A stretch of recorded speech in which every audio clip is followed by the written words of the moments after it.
নমস্কার সবাইকে। আজ 2026-এ 22 জানুয়ারি। তো দেখো, ঘুম থেকে উঠেই কিন্তু স্নান-টান আগেই করে নিয়েছিলাম। তার কারণ আজ প্রথমত ছিল বৃহস্পতিবার, আর উঠতেও কিন্তু আজকে অনেক লেট হয়ে গিয়েছিল। আজ যেহেতু দুপুরবেলা কিছু রান্নাবান্না ছিল না, তাই সকালবেলা একটু লেট করে উঠেছিলাম। প্রায় 10টায় কিন্তু বেজে গিয়েছিল। তারপর স্নান-টান করে সোজা চলে এলাম ঠাকুর ঘরে। যেহেতু বৃহস্পতিবার, তাই আজকে কিন্তু আমাদের লক্ষ্মী দেবীর পোশাকটা চেঞ্জ করা হবে। তাই দেখে নিচ্ছিলাম শাড়ি পরাবো নাকি ওই ঘাগরা টাইপের সেইগুলি পরাবো। তো তারপরে কিন্তু ঘাগরা টাইপের পোশাকটাই পরিয়েছিলাম। তবে না, আমার আর মনে নেই, ঠাকুরটাকে আমার আর দেখানো হয়নি যে আমাদের লক্ষ্মী দেবীর কাছে কেমন লাগছিল। তো খুব সুন্দর একটা আমি কিন্তু আজ গোলাপি রঙের পোশাক পরিয়ে দিয়েছিলাম। এরপরে পাঁচালি পরে পুজো শেষ করে কিন্তু ঘরে এসে বিছানা চাদর সব বদলে নিয়েছিলাম। তারপর কিন্তু আজকে দুপুরবেলা নিমন্ত্রণ ছিল পাশের বাড়িতে বিয়ের আইবুড়ো ভাতে। সেখান থেকে কিন্তু খাবারগুলো পাঠিয়েছিল, বাড়ির সবাই গিয়েছিল, আমি যেহেতু পুজো দিচ্ছিলাম তাই যেতে পারিনি। তো বড়মশাই খাবারটা এভাবেই এনেছিল। তো দারুণ টেস্টি হয়েছিল, আমি খেয়ে নিয়েছিলাম। তারপর রেস্ট নিয়ে দুপুরবেলা দেখো আবার রেডি হয়ে নিলাম ওই বাড়িতে যাবো বলে। একদমই পাশের বাড়ি। তো সেখানে কিন্তু চলে যাচ্ছিলাম, সবাই মিলেই যাচ্ছিলাম আমরা। আর এখানে আমি দেখাচ্ছিলাম যে আমার স্কিনটা কেমন গ্লো করছে, অথচ আমি কিন্তু তেমন কোনো কিছুই ইউজ করিনি, ওই একটু লিপস্টিকই দিয়েছিলাম। দেখো, লিপস্টিক আমার ভীষণ পছন্দের, আমি যেখানে যাই না কেন হালকা হলেও পরি। এরপর বসে পড়লাম কিন্তু খেতে, একটু ওয়েট করে। আর এদিকে দেখো, ঠিক এমন জায়গাতে বসেছি, ভিডিওটা নিতে গিয়ে দেখি সেখানে পুরো আলো আসছে।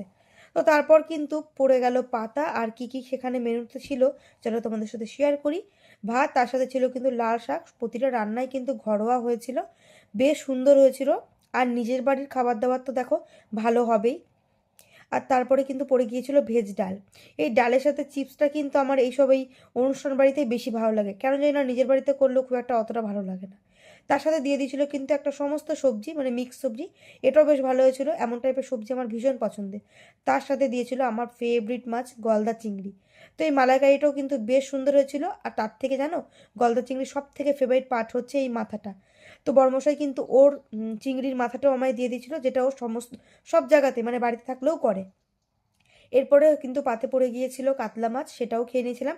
আর আমি কিন্তু একটুখানি চিংড়ি মাছ বাকি রেখে দিয়েছিলাম লাস্টে খাবো বলে। এমন অভ্যাস কিন্তু আমার আছে, যেটা আমার পছন্দের সেটা আমি সবার লাস্টে খাই।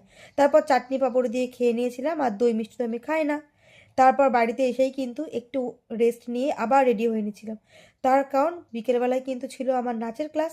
তার জন্যই কিন্তু আমি বেরিয়ে পড়ছিলাম। আর এখন কিন্তু নাচের ক্লাসে যাওয়ার সময় আমাকে প্রায় একাই যেতে হয়।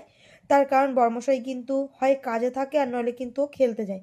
যেহেতু খেলা খুব ভালোবাসে তাই। আর দেখো, অনেকক্ষণ দাঁড়িয়ে থাকার পর কিন্তু আমি একটা টোটো পেয়েছিলাম। একা একা আসলে কিন্তু টোটোওয়ালারা নিতে চায় না, এটা সব থেকে বেশি বিরক্ত লাগে। তবে আজকে কিন্তু যেহেতু রাত পোহলেই সরস্বতী পুজো, তাই বাজারে প্রচণ্ড পরিমাণে ভিড় ছিল। আমার বেশ ভালো